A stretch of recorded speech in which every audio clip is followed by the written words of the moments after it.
পত্রপল্লবের ক্ষুদ্রতম আন্দোলনও কানে বাজে বজ্রের মতো, আর বাতাসের অনিয়মিত নিঃশ্বাস শির দ্বারাই বয়ে নিয়ে আসছে শীতল ভয়ের ছায়া।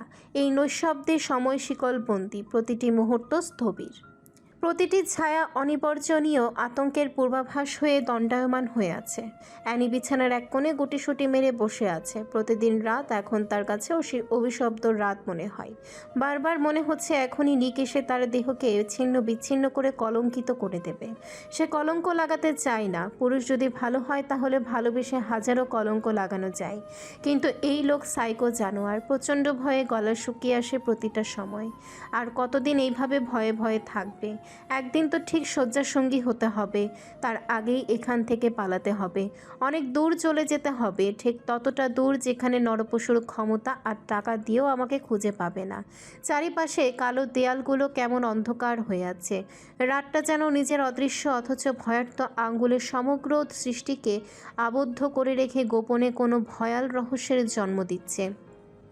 অ্যানি কাঁপছে, হাঁপাচ্ছে, আতঙ্কে জমে যাচ্ছে। হুট করে দরজা খোলার শব্দ পেতে বরফের ন্যায় জমে আছে। নিক এসেছে অনুভব করে আরও সিটিয়ে যায়। বুকের ভেতরে ভয় দ্রিম দ্রিম শব্দ করছে। হার্টবিট উচ্চ আওয়াজে কম্পিত হতে থাকে। অ্যানির গলা শুকিয়ে আসছে ধীরে ধীরে। অ্যানির সর্বাঙ্গ ঘৃণার আতঙ্কে শিউরে তোলার জন্য গ্যাংস্টার বস নিক জেবরানি যথেষ্ট।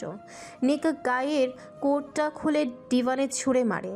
অ্যানি রুমের মধ্যে বিষাক্ত গন্ধ অনুভব করে নাক চেপে ধরে। এইটা যে তীব্র ওয়াইনের গন্ধ, এটা তার বুঝতে বাকি নেই। শ্বাস নিতে পারছে না সে। নাক চেপে ধরে নিকের দিকে তাকিয়ে বলে, প্লিজ শাওয়ার নিয়ে আসুন আর আমাকে মুক্তি দিন। সহ্য করতে পারছি না এমন পচনশীল দুর্গন্ধ। নিক মাত্রই ওয়াশরুমে ঢুকতে যাচ্ছিল। অ্যানির কথায় সে থেমে যায়। ঘাড় কাত করে তাকায় অ্যানির দিকে। এরপর বাঁকা হেসে একদম বেড সাইডে এসে দাঁড়ায়। অ্যানির দম বন্ধ হয়ে আসছে। অ্যালকোহলের গন্ধ চারপাশ ছড়িয়ে গেছে। শ্বাস নিলেই গন্ধটা বাজেভাবে নাকে প্রবেশ করছে। অ্যানির ছন্নছাড়া অবস্থা দেখে নিক ঝুঁকে পড়ে অ্যানির দিকে। এরপর অ্যানির কানের কাছের থেকে শুরু করে গলা পর্যন্ত ধীরে ধীরে ঠোঁটের স্পর্শে দিতে বলে, অভ্যস্ত করে নাও এটা, নাহলে প্রতি ক্ষণে ক্ষণে অস্বস্তিতে পড়তে হবে। তবে অস্বস্তি বা মরে যাও, আই ডোন্ট কেয়ার, বাট আমার সামনে নাক ছিটকাতে আসবে না। I am warning you for the last time. Next time I won't warn you, I just make you understand. নিকের স্পর্শ অ্যানির শরীরে জ্বলন দিয়ে ওঠে। রাগে কিরমিরিয়ে বলে, do not touch at all. আপনার নোংরা স্পর্শ লাগাবেন না আমার শরীরে। শরীর জ্বলে ওঠে, শরীর ঘিনঘিন করে। অ্যানি কথাটা বলে শ্বাস নিতে পারেনি। তার আগেই গলায় চাপ অনুভব হতেই কেশে ওঠে। নিক শক্তভাবে অ্যানির গলা চেপে ধরে। অ্যানি নিঃশ্বাস নিতে পারছে না। শ্বাস আটকে আসছে, চোখ বেরিয়ে আসার উপক্রম। নিকের চোখ দুটি জ্বলে ওঠে, হাতের চাপ গভীর করে গর্জন করে ওঠে। কার স্পর্শ ভালো লাগে? এই অবৈধ প্রেমিক নাবিদের? এই ছুঁয়েছি আমি তোকে? শরীরের সাথে পিষে ফেলিনি বলে সাহস বেড়ে গেছে? অ্যানি স্তব্ধ হয়ে যায়। নাবিদ ওর ভাই সমতুল্য, যে তার আপা আর তাকে সবসময় প্রোটেক্ট করে এসেছে। আর এই জঘন্য লোক অবৈধ প্রেমিক বানিয়ে দিয়েছে। অ্যানি অনেক কষ্টে দুইটা কথা উচ্চারণ। আল্লাহর গজব পড়বে এমন কথা বলবেন না। নাবিদ আমার ভাই সমতুল্য। ওর সম্পর্কের সাথে অবৈধ ট্যাগ লাগাবেন না। আপনার মতো সবাই নয়। আপনার মতো কেউ অবৈধভাবে একটা মেয়েকে নিজের রুমে বন্দি করে রাখে না। করে নিক অ্যানির গলা আরও চেপে ধরে চোয়াল শক্ত করে বলে, তোকে সেদিন বিয়ে করাটাই আমার জীবনে সবচেয়ে বড় ভুল ছিল। বিয়ে ছাড়া দিনের পর দিন আমার সাথে এক বিছানায় থাকতি, সেটাই ভালো ছিল। অ্যানির চোখ দিয়ে গড় গড় করে পানি ঝরতে থাকে। কোনো দিন কি ভেবেছিল এইসব অশালীন বাক্যের সম্মুখীন হবে? বিয়ে কেন করেছেন? আপনি তো মেয়েদের সহ্য করতে পারেন না। তোর রং তামাশা দেখার জন্য করেছিলাম শালি। চরিত্রের সাথে মুখের ভাষাও খুব জঘন্য আপনার। মেয়েদের সহ্য করতে পারেন না, তাহলে কি ছেলেদের ভালো লাগে? গোপন সূত্রে লেসবিয়ান নয় তো আপনি? নিক এইবার নিজের ধৈর্য হারায়। রাগে কাঁপতে থাকে পুরো শরীর। আচমকা অ্যানির গাল ছেড়ে দিয়ে বিছানার সাথে চেপে ধরে। দুই হাত এমনভাবে চেপে ধরেছে যে যান যায় যায় অবস্থা। এক ওয়াইনের এমন বিশ্রী গন্ধ, তার উপরে নিকের রাগের গুটি। নিকের ধূসর বাদামি চোখ রাগে লাল হয়ে আছে। অ্যানির নীল মায়াবী চোখগুলোর দিকে তাকালে হাজারো রাগ মাটি হয়ে যায়, কিন্তু সামনে থাকা পুরুষটার মনে সামান্য মায়া জিনিসটাও জন্মায় না। নিক অ্যানির চুল চেপে ধরে শক্তভাবে ঠোঁটের সাথে ঠোঁট মিলিয়ে দেয়। অ্যানির পুরো শরীর বৈদ্যুতিক শক খেলে যায়। রাগে আর ক্ষোভে কেঁপে ওঠে সর্বাঙ্গ। নিক অ্যানির ঠোঁটে শক্তভাবে চুমু খেতে থাকে উন্মাদের মতো। দন্তের ঘর্ষণে রক্তাক্ত হতে থাকে ঠোঁটের বিভিন্ন অংশ। ব্যথায় অ্যানির চোখ দিয়ে পানি পড়ছে অনবরত। কাল ঠোঁটে সামান্য ছুরির আঘাত পেয়েছে বলে এখন আরও জ্বলন হচ্ছে। কাটা স্থান থেকে পুনরায় রক্ত নির্গত হতে থাকে। নিক ঠোঁট ছেড়ে অ্যানির গলায় নেমে আসে। অবাধ্য হাতের বিচরণ শরীরে পড়তে অ্যানির নাক মুখ খিচে ফেলে। ঘৃণায় শরীর রি রি করে ওঠে। নিক গলায় কামড় বসে নিজেকে নিয়ন্ত্রণে নিয়ে আসে। চোখ বন্ধ করে থামিয়ে নিজের উন্মাদনা। কিছুক্ষণ চোখ বন্ধ করে গম্ভীর শ্বাস টানে। অ্যানির চোখ রাগে জল করছে। ইচ্ছে করছে নিককে খুন করে ফেলতে। শরীরের সব শক্তি কমে আসছে ধীরে ধীরে। নিককে নীরব দেখে অ্যানি সেই সময়টাকে কাজে লাগায়। মাথা থেকে ধারালো ক্লিপটা খুলে দিকে নিকের বিবেচনা না করে একদম নিকের বুক বরাবর বসিয়ে দেয়। আচমকা আক্রমণে নিক চোখ মেলে তাকায়। বুক থেকে তরল রক্ত গড়িয়ে পড়ছে। কালো শার্টের উপরের অংশ ভিজে উঠছে তরল রক্তে। অ্যানি প্রচুর ক্ষোভ নিয়ে নিকের মুখের দিকে তাকায়। নিক নিজের ক্ষতস্থানের দিকে এক পলক তাকিয়ে চোল শক্ত করে ওঠে। বুকে চিনচিন ব্যথা অনুভব করতে থাকে। তবে একজন হার্টলেস ব্যক্তির কাছে এইসব ব্যথা অনুভব করা নিতান্তই জোকস। অ্যানি ক্লিপটাকে বের করে পুনরায় ঠোকাতে যাবে নিক হাত ধরে ফেলল। অ্যানির হাতটাকে শক্ত করে চেপে ধরে গর্জন করে ওঠে। কার বুকে আঘাত করেছো জেনে করেছো? হাত কেটে শ্বাসরোধ করে মেরে ফেলি, জানের ভয় নেই? অ্যানি সামান্য শব্দ করে হেসে ওঠে। ঠোঁটের ব্যথায় হাসতেও পারছে না ভালোভাবে। অ্যানিকে হাসতে দেখে নিক কপাল কুঁচকে ফেলে। অ্যানি নিজের হাসিটাকে থামিয়ে বলে, জানের ভয় থাকলে কি আর যমরাজের বুকে আঘাত করতাম মিস্টার জেভরান? আমিও চাই আমাকে মেরে ফেলুন। এই যে মৃত্যু কামনা করছি আমি আপনার কাছে, আপনার মনে হয় আমি বেঁচে আছি? শরীরের মৃত্যু না ঘটলেও আত্মিক মৃত্যু অনেক আগেই ঘটেছে। নিক অ্যানির হাতটাকে ছেড়ে দিয়ে বাঁকা হেসে বলে, এই কারণেই তো মারবো না বেবি গার্ল। ইচ্ছে তো করছে এখন ওই শরীরটা কেটে শতভাগ করে ফেলি, গলা চেপে শ্বাসরোধ করে সিলিংয়ে ছড়িয়ে রাখি, কিন্তু তোমাকে মেরে ফেললে আমার চলবে না। অ্যানি কিছু বলতে গিয়েও আটকে যায়। সহ্য করতে পারছে না এই গন্ধ। পেটের ভেতর থেকে নাড়ি ভুড়ি উল্টিয়ে আসতে চাইছে। অ্যানি মুখে হাত দিয়ে ওয়াশরুমের দিকে অগ্রসর হয়। এক দৌড়ে চলে যায় বেসিনের কাছে। গড় গড় করে পেট থেকে সব বের করে ফেলে। মন মতো সব কিছু বের করে মুখে পানি ঝাপটা দিতেই ব্যথায় আর্তনাদ করে ওঠে। ক্ষত চিহ্নগুলোতে পানির স্পর্শ পড়তেই চলে ওঠে। মনে হচ্ছে কেউ মরিচ লাগিয়ে দিয়েছে শত্রুতা করে। অ্যানি ধপ করে দেয়ালে ঘেঁষে বসে পড়ে। দুর্বল শরীরটা নাড়ানোর শক্তি নেই। একদম নিশ্চুপ হয়ে চোখের পানি বিসর্জন দিতে থাকে। সামান্য জ্বলন কমলে দেয়াল ধরে উঠে দাঁড়ায়। এরপর ধীরভাবে ওয়াশরুম থেকে বের হয়ে দেখতে পায় পাষণ্ড নিক জেভরানকে, যে এই মুহূর্তে গম্ভীর হয়ে তার দিকে তাকিয়ে আছে। অ্যানি না চাইতেও বিছানার কাছে যায়। নিক ইশারা দিয়ে বলে, কথার অবাধ্য হইও না বেবি গার্ল। অ্যানি বিরক্তি নিয়ে তাকায়। অ্যানিকে আসতে না দেখে নিক হাত মুঠো করে ফেলে। রাগে দাঁত কটমট করে বলে, আবার রাগ কন্ট্রোল করার ক্ষমতা কারোর নেই। রেগে গেলে আবারও রক্তারক্তি হয়ে যাবে। সামান্য ঠোঁট আর গলায় স্পর্শ করে ছেড়ে দিয়েছি। অবাধ্য হলে এই স্পর্শ তোমার পুরো সর্বাঙ্গে থাকবে। লাস্ট বার বলছি, কাছে আসো আর বোতামগুলো খুলো। অ্যানি একদম নীরবে নিকের কথাগুলো শোনে। কোনো রকম অবাধ্যতা না করে নিকের কাছে এসে বসে। এরপর বিরক্তি নিয়ে একটা একটা করে খুলতে থাকে। 3টা বোতাম খোলার পর ওই ঝলঝল করে ওঠে তার দেয়া ক্ষতটা। কেমন গর্তের মতো ভেবে গিয়েছে। অ্যানি ক্ষতটার দিকে তাকিয়ে মনে মনে বলে ওঠে, এই ক্ষতটা সামান্য হয়ে গিয়েছে, আরো গভীরে দেওয়া উচিত ছিল, যাতে জন্মটা ছটফট করে ওঠে। সমস্যা নেই, আজ ট্রেলার দেখিয়েছি, অন্যদিন পুরো কাহিনী দেখাবো, জাস্ট সময়ের অপেক্ষা। অ্যানি ভাবনার মধ্যে প্রতিটা বোতাম খুলে ফেলে। নিকের দিকে না তাকিয়ে সরে যেতে চাইলে নিক কোমর পেঁচিয়ে ধরে শক্তভাবে। অ্যানি রাগান্বিত চোখে তাকায় নিকের দিকে। নিক অ্যানির চোখে চাহনি দেখে গলার খাত নামিয়ে বলে, একটা একটা করে আমার শার্টের বোতাম খুলো তো বেবি গার্ল। চোখ নিচে বেবি গার্ল, না হলে এই সুন্দর মণিগুলো হারাবে। এখন এই ক্ষতটার উপর ড্রেসিং করে দাও। অ্যানি তাচ্ছিল্য হেসে বলে, সামান্য আঘাতে ড্রেসিং করতে হয় গ্যাংস্টার বস নিক জেফরান? বিগত অনেক দিন ধরে যে আমাকে ক্ষত বিক্ষত করে রক্তাক্ত করছেন, তার ড্রেসিং কে করে তার তার ড্রেসিং কে করে দেয়? আমার শরীরে অসংখ্য কলশিটের দাগ পড়েছে জাস্ট আপনার আঘাতে, আর আমার সামান্য আঘাতে ড্রেসিং এর প্রয়োজন পড়ে গেল। নিক ঠোঁট কামড়ে হেসে অ্যানির ঠোঁটের চিহ্নগুলোকে স্পর্শ করে। অ্যানি চোখ খিচে ফেলে। নিক সেদিকে তাকিয়ে বাঁকা হেসে বলে, আমার ক্ষতের হিসাব করতে এসো না বেবি গার্ল। ক্ষতে পচন ধরে গিয়েছে, সেই ক্ষত নিয়েও নিক জেভরান দিনের পর দিন পার করেছে। নিজের কাটা স্থানে নিজেই সেলাই করেছে। কিন্তু এই ক্ষতে ড্রেসিং লাগবে, আর এটা তোমাকেই করতে হবে। And if you don't, then I will take another step that will make you scream. আর আমি যা চাই তাই করি। থেমে যাব না, মরে গেলেও নিজের কাজ চালিয়ে যাব। অ্যানি ঘাবড়ে যায়। নত মস্তিষ্কে চোখ বন্ধ করে একটা টিস্যু তুলে নেয় হাতে।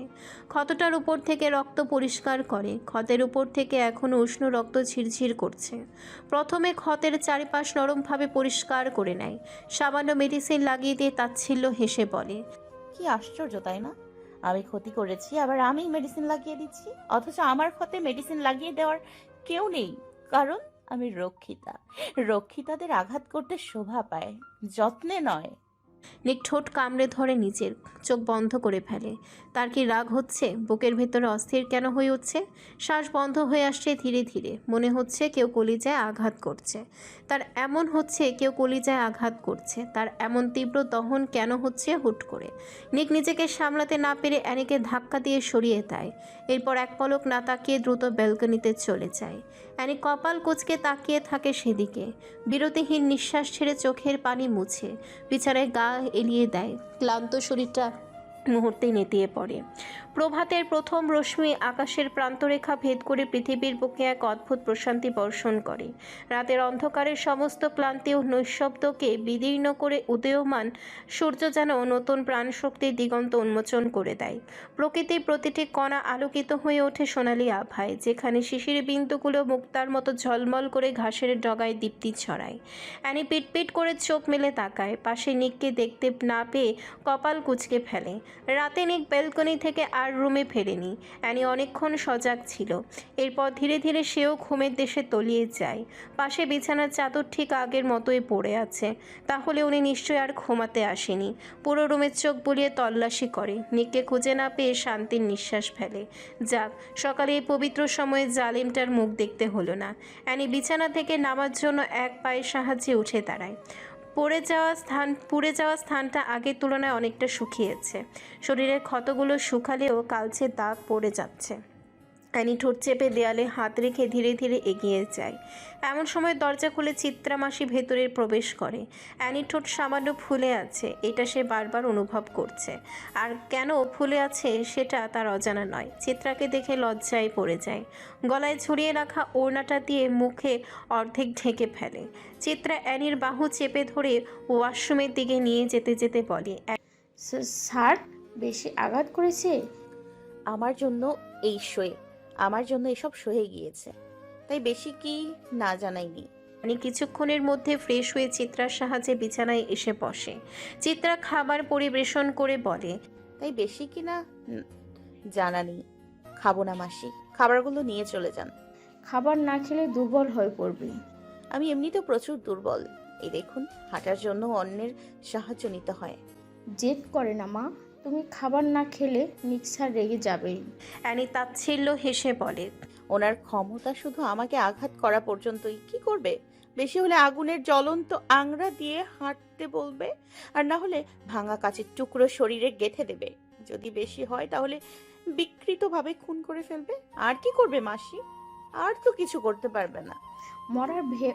মরার ভয় নেই তোমার মধ্যমা? অ্যানি মুচকি হাসে। এরপর নিঃশ্বাস ছেড়ে বলে, পিতলকে পেটাতে পেটাতে এক সময় সেটা পাত্রে পরিণত হয়। যেভাবে চাইবে সেই আকার ধারণ করবে। আর আমি তো সাধারণ মানুষ মাত্র। আমাকে তো দীর্ঘদিন ধরে মানসিকভাবে পেটানো হচ্ছে। আমিও ভয়হীন আকার ধারণ করেছি। এই দেখুন, একদম ভয় নেই। যে নিক জেফরানকে দেখে সবাই ভয় পায়, আমি তার চোখে চোখে রেখে আমি তার চোখে চোখ রেখে কথা বলি, মৃত্যু কামনা করি, জন্ম নিয়ে প্রশ্ন তুলি, অথচ আমাকে জানে মেরে ফেলছে না। শুনেছি ওনার সামনে কেউ আঙুল উঁচু করে কথা বললেও তিনি তার আঙুলটা কেটে ফেলেন। আমিও চাচ্ছি আমাকে কেটে ফেলুক, কিন্তু আমাকে কোনোভাবেই মারছেই না। কিন্তু কেন মারছে না কে জানে। চিত্রা অ্যানিকে দেখছে। অন্যদিকে থেকে আজ প্রচুর অস্বাভাবিক লাগছে, আর কথা বলার ধরনটাও অন্যরকম। মনে হচ্ছে মানসিক ভারসাম্য হারিয়ে কথাগুলো বলছে। কোনোভাবে মস্তিষ্কে আঘাত পেয়ে মানসিক ভারসাম্য হারিয়ে ফেলছে না তো? চিত্রা আটকে ওঠে। অ্যানি মুচকি মুচকি হাসছে আর অন্যদিকে চোখ ঘুরিয়ে ঘুরিয়ে তাকাচ্ছে। চিত্রা কাপা হাতে অ্যানির উরুর উপরে স্পর্শ করে বলে, তো তুমি ঠিক আছো? অ্যানি চোখের পাতা ঝাপটে চিত্রার দিকে তাকায়। চিত্রা এই সরল অশ্রুসিক্ত মুখে যতবার তাকায় ততবার অন্য জগতে চলে যায়। প্রথম সৌন্দর্যে ঘোর লেগে গেলেও এখন নিজেকে স্বাভাবিক করে নিয়েছে। অ্যানি চোখ বন্ধ করে শ্বাস টেনে বলে, একদম ঠিক আছি আমি, তবে খাবারগুলো নিয়ে যান সামনে থেকে। হয় অনাহারে মরবো, আর না হলে এখান থেকে মুক্তি কামনা করব। এই বদ্ধ রুম থেকে মুক্তি চাই আমি মাসি। দুনিয়া না দেখে, আপনজন না দেখে, আলো বাতাস গায়ে না লাগিয়ে একটা মানুষ কিভাবে বাঁচবে বলুন? এর চেয়ে ভালো অনাহারে তিলে তিলে মরবো। আমার সৌন্দর্যও নষ্ট হবে, সাথে নিক জেফরানের কামনাও। চিত্রা আরও অনেকবার জোর করে, কিন্তু অ্যানির কথায় থেমে যায়। আমি আপনাকে মাতৃত্বের স্থান দিয়েছি মাসি, আশা করি আমার পরিস্থিতি বুঝবেন, আমাকে জোর করবেন না প্লিজ। কিন্তু মা, তোমার শরীর এমনিতেও অনেক দুর্বল, খাবার না খেলে অসুস্থ হয়ে পড়বে। অ্যানি চিত্রার দিকে তাকায়, এরপর উনার বুকে মাথা রেখে বলে, এখানে সবাই তো নিক জেভরানের পোষা কুকুর, সবাই ওনার কথায় উঠবোস করে, তাহলে আপনার মনে আমার প্রতি এত মায়া কেন বলুন তো? সামান্য রক্ষিতার জন্য এত ভালোবাসা শোভা পায় না কিন্তু। ভালোবাসা কি আর জাত ধর্ম বিচার করা হয় মা? আমি তো হিন্দু ধর্মের, তার ওপর সামান্য কাজের লোক মাত্র। তুমিও তো আমাকে মায়ের সম্মান দিয়েছো। তাছাড়া তুমি নিজেকে কি মনে করো জানি না, বাট বাস্তবে তো তুমি এই সম্রাটের মালকিন, নিক্সারের স্ত্রী তুমি। ধর্মীয় শরীয়তে বিয়ে হয়েছে তোমাদের। অ্যানি ঘৃণায় নাক মুখ কুঁচকে ফেলে। মাথাটা প্রচণ্ড ব্যথা করছে। নিকের স্ত্রী শুনলে শরীরে জ্বালা হয়ে ওঠে। এই সাম্রাজ্যের মালকিন মানে কি বোঝাতে চাইছে? এই পাপ রাজ্যের অর্ধেক অংশীধারিণী উনি? এমন পরিস্থিতি গ্রহণ করার আগে মৃত্যু কামনা করছে। প্রয়োজন কুটিরে বাস করবে, তবুও এমন নরক সমতুল্য স্থানটাকে কোনোদিন নিজের রাজপ্রাসাদ মনে করবে না। অ্যানি চিত্রার বুক থেকে মাথা তুলে হেডবোর্ডে হেলান দিয়ে বসে আর চিত্রাকে আদেশ করে বলে, চিত্রা, বারবার স্ত্রী সম্বোধন করে কি বোঝাতে চাচ্ছেন? আমি ওই জানোয়ারটার বউ? ভুল ভাবছেন। না, নিয়তি এইটাকে মানছে, আর না আমি নিজে। তাই ওই দিন রাতে জাস্ট একটা অ্যাক্সিডেন্ট ঘটেছে। এই বিয়ের কোনো প্রমাণ নেই, কোনো কাগজ নেই, অস্বীকার করছি বিয়েটাকে। মেয়েদের তালাক দেওয়ার নিয়ম থাকলে আমি সেদিন রাতেই তালাক দিয়ে দিতাম। আমার গোপন ভিডিও ক্যামেরা বন্দি করে এরপর ব্ল্যাকমেল করে বিয়ে করতে বাধ্য করেছে। আল্লাহ আছে তো, সব কিছুর বিচার হবে একদিন। পৃথিবীর বুকে প্রতিটা জলেমের ধ্বংস হয়েছে, সেভাবে নিক জেভরানেরও ধ্বংস হবে। আর সেদিন আমার থেকে বেশি খুশি কেউ হবে না, কেউ না। অবাক হয় প্রচুর অ্যানির কথা শুনে। গোপন ভিডিওর কথা সে জানতো না। গোপনে ভিডিও মানে? এই নিঃশ্বাস টেনে বলে, আমার শাওয়ার নেওয়া ভিডিও। বলেছে যদি এখান থেকে পালানোর চেষ্টা করি বা কবুল বলতে রাজি না হই, তাহলে ওনার কাছে থাকা ভিডিওটা পুরো দেশে ছড়িয়ে দেবে। বুঝতে পারছেন ঠিক কিসের মধ্যে দিয়ে যাচ্ছি আমি? চিত্রা প্রচুর অবাক হয়ে আছে, তবে নিজের অবাকতা বেশিক্ষণ ধরে রাখতে পারেনি। দরজার ফাঁক দিয়ে ভেসে আসছে কারোর পায়ের আওয়াজ। আওয়াজটা ধীরে ধীরে প্রখর হতে থাকে। চিত্রা কিছুক্ষণের জন্য চুপসে যায়। ভাবনার মধ্যেই গ্যাংস্টার বসের আগমন ঘটে। চিত্রাকে খাবার নিয়ে বসে থাকতে দেখে কপাল কুঁচকে যায়। প্যান্টের পকেটে হাত গুছে ভ্রু কুঁচকে ভাঁজ করে এগিয়ে এসে গম্ভীর হয়ে পড়ে। খাবার নিয়ে বসে আছেন কেন? চিত্রা ভীত নিয়নে কিছু একটা বলতে চেয়েছিল, হয়তো অ্যানিকে রক্ষা করার জন্যই কোনো এক বাক্য, কিন্তু তার আগে অ্যানি তেজ নিয়ে বলে, কারণ আমি খাইনি, আর আপনার এইসব কুখাদ্য খাবও না। নিকের মুখের ভাবভঙ্গি আরও বদলে যায়। রাগের আভাস ছড়িয়ে পড়ো ফর্সা গম্ভীর মুখের মধ্যে। নিক নিচের ঠোঁট কামড়ে বলে, খাবে না কেন ভেবে বলছো? অ্যানি কিছু বলে না। বড় বড় নিঃশ্বাস টানছে ঘন ঘন। নিক চিত্রাকে উদ্দেশ্য করে বলে, সারাদিনও যাতে এই রুমে কোনো খাবার না আসে। যদি খাবার আসে আর আমার অবাধ্য হন, তাহলে ঠিক কি অবস্থা হবে ধারণারও বাইরে। যদি এই মেয়ে নিজ ইচ্ছায় খাবার চায়, তাহলে এই খাবার দেওয়া হবে, নচেত না। বের হন এখন আপনি রুম থেকে। নিকের কর্কশ কণ্ঠে চিত্রা কেঁপে ওঠে। নিকের আদেশ পেয়ে রুম থেকে বেরিয়ে যায়। নিক চলে আসলে সেখানে পুনরায় শব্দ উচ্চারণ করার মতো ক্ষমতা মেনশনে উপস্থিত কারোরই নেই। তাই চিত্রার যেতে ইচ্ছে না হলেও এক আদেশে বের হয়ে যেতে হয়েছে। চিত্রা চলে যেতে নিক কাবার্ড থেকে ফাইল বের করে, এরপর সেটা হাতে নিয়ে রুম থেকে বেরিয়ে যাওয়ার জন্য পা বাড়ায়। কিন্তু কিছু একটা ভেবে হঠাৎ থেমে যায়। ঘাড় ঘুরিয়ে অন্য পাশে তাকিয়ে থাকা অ্যানির দিকে তাকায়। এরপর ঠোঁট কামড়ে হেসে বলে, ক্ষুধার্ত থেকে মাটি চিবিয়ে খেতে যখন ইচ্ছে করবে, নিজেই চলে এসো তখন খাবারের সন্ধানে বেবি গার্ল। তবে ঠোঁটের উপরে দৃশ্যমান লাভ বাইট গুলো সুন্দর লাগছে। অ্যানি নাকের পাটা ফুলিয়ে নিকের দিকে তাকায়। এরপর রাগে দাঁত কটমট করে বলে, কুকুরের মতো কামড়ালেই লাভ বাইট হয়ে যায় না। ক্ষমতা দিয়ে ঠোঁটে হামলে পড়েছিলেন। নিক বাঁকা হেসে বলে, পুরো শরীরে কামড়ালে লাভ বাইট হতো বেবি গার্ল। সমস্যা নেই, এখন ঠোঁটে ক্ষমতা দেখিয়েছি, অন্য কোনো সময় পুরো শরীরে দেখাবো। অ্যানি ঠোঁট চেপে কান্না আটকে রাখে। কি বিশ্রী কথা, ছি। খেতে চাই না। কুকুরের কামড়ে জলাতঙ্ক হয়ে যায় নিক জেভরন। আশা করব আমার শরীরে জলাতঙ্ক রোগ ছড়িয়ে দেবেন না। নিক গভীর চোখে তাকায় অ্যানির দিকে। কি আছে এই চোখে, এই তাকানোতে? শুধুই কি হিংস্রতা আর অবহেলা? এই রক্তিম চোখগুলো কি শুধুই ধ্বংস করতে জানে? নিক কণ্ঠের খাদ নামিয়ে গম্ভীর কণ্ঠে বলে, কবে থেকে মানুষ মনে করা শুরু করেছো বেবি গার্ল? কুকুর ভেবে থাকলে জলাতঙ্ক তো ছড়াবই। আর যদি সেই সুবাদে একটা বাচ্চা চলে আসে, তা নিক আর বলতে পারেনি। অ্যানি চেঁচিয়ে ওঠে না শব্দ উচ্চারণ করে। চিৎকার আতকার উঠে ওর ভেতরটা। বাচ্চা, তাও গ্যাংস্টার বস নিক জেভরানের বাচ্চা? এমন পরিস্থিতিতে সে কল্পনাও করতে পারে না। অ্যানির ছন্নছাড়া রূপ দেখে নিক পৈশাচিক হাসি দিয়ে কাগজটা নিয়ে বেরিয়ে যায়। অ্যানির চোখ বন্ধ করে ঘন ঘন নিঃশ্বাস টানে। তার শরীর ঘেমে ওঠে। সমুদ্র তীরে জঙ্গলের পাশে অবস্থিত গ্যাংস্টার বস নিক জেভরানের ব্ল্যাক গ্লাস মিনার। চিকন আকৃতির কাউচে ঘেরা মিনারটি রাতের পূর্ণিমায় চিকচিক করছে। বাহ্যিক দৃষ্টিতে এটা এক সৌন্দর্যের প্রতীক, কিন্তু ভিতরে হয়ে থাকে হাজারো অবৈধ কাজ। অস্ত্র, মাদকদ্রব্য, অবৈধ মাল থেকে শুরু করে সব কিছুর হিসেব আর স্থান হচ্ছে এই ব্ল্যাক গ্লাস মিনার। এই মিনারের নিচে এক সুড়ঙ্গ পথের মতো বিশাল গর্ত আছে। সেই গর্তে আছে তার থেকেও ভয়াবহ গা ছমছমে পরিস্থিতি। রাতের নিস্তব্ধতাকে ভেদ করে গ্যাংস্টার বস নিক জেভরান লোহার দরজাটা খুলে সেই গর্তে প্রবেশ করে। সাথে আছে আরিশ আর অধীরাজ। তিনজনের মুখে গম্ভীরতা আর পৈশাচিক ভাব। তারা প্রবেশ করতে কুচকুচে কালো দুইজন বিশালদেহী ব্যক্তি ভেতরকার দরজা খুলে দেয়। দরজার সামনে ঝলঝল করছে পাচার কক্ষ। পাচার কেন্দ্রের দেয়ালগুলো যেন এক ভয়াল ইতিহাসের সাক্ষী। প্রতিটি ইটের ভেতর লুকিয়ে আছে কান্না, হাহাকার আর রক্তাক্ত স্মৃতি। স্যাঁতস্যাঁতে আর্দ্রতায় ভিজে থাকা ধূসর দেয়ালগুলোতে লেগে আছে অনাদিকালের ছোপ ধরা দাগ। দাগগুলো হয়তো মেয়েদের আছড়ে রাখা ক্ষতের মতো অমোচনীয়। কোথাও ফাটল, কোথাও শ্যাওলার আস্তরণ, কোথাও বা কালচে লাল দাগ। এখানে অদৃশ্য আর্তনাদের অক্ষরখচিত দলিল। লোহার গরাদযুক্ত জানালা থেকে প্রবেশ করা ক্ষীণ আলো কেবলই মৃত্যুর আভাসকে ঘনীভূত করে। এখানে সূর্যকিরণও যেন কবরের মতো শীতল। বাতাসে মিশে থাকে স্যাঁতস্যাঁতে গন্ধের সাথে শুকনো রক্তের তীব্র দুর্গন্ধ, যা শ্বাস প্রশ্বাসকে রূপ দেয় শ্বাসরুদ্ধ মৃত্যু চুম্বনে। এমন গা ছমছমে পরিবেশেই প্রবেশ গ্যাংস্টার বস তার প্রতিধ্বনি বজ্রের কাঁপন তৈরি করে। দেয়ালের ফাটল দিয়ে প্রতিধ্বনিত হয়ে মৃত্যুর ঘণ্টা বাজায়। ছায়ার মতো লম্বা দেহ তার, শীতল দৃষ্টির শূন্যতা আর তার ভেতরে হিংস্রতা পুরো কক্ষটিকে কাঁপিয়ে তোলে।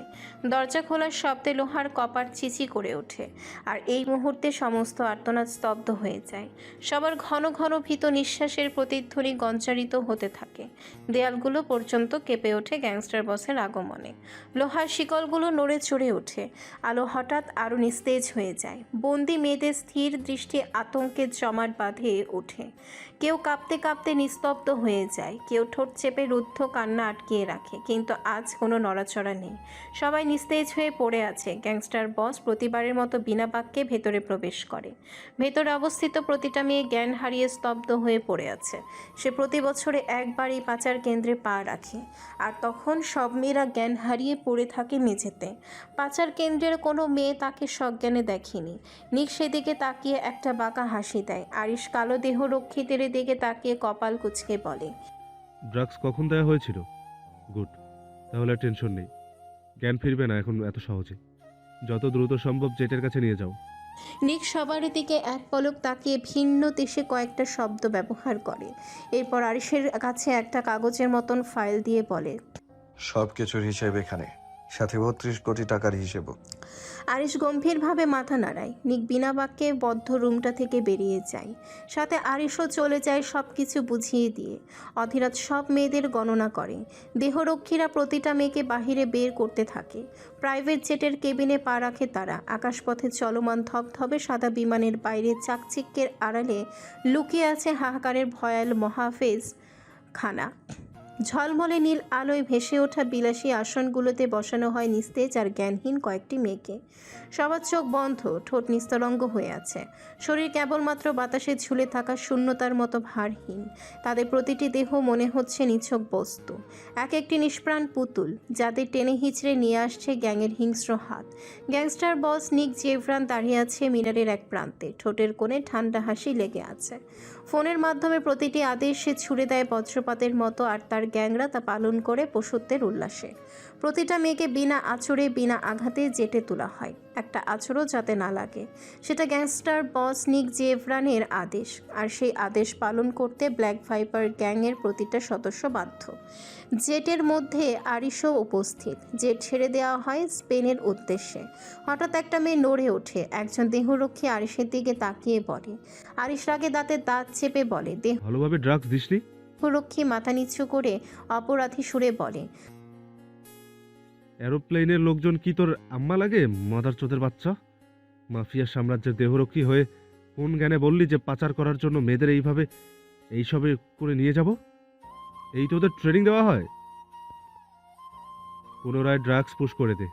রাত নামলে পৃথিবী এক অচেনা আবরণে ঢেকে যায়। চারিদিকে কোলাহল ধীরে ধীরে মিলিয়ে গিয়ে নেমে আসে গভীর নিস্তব্ধতা।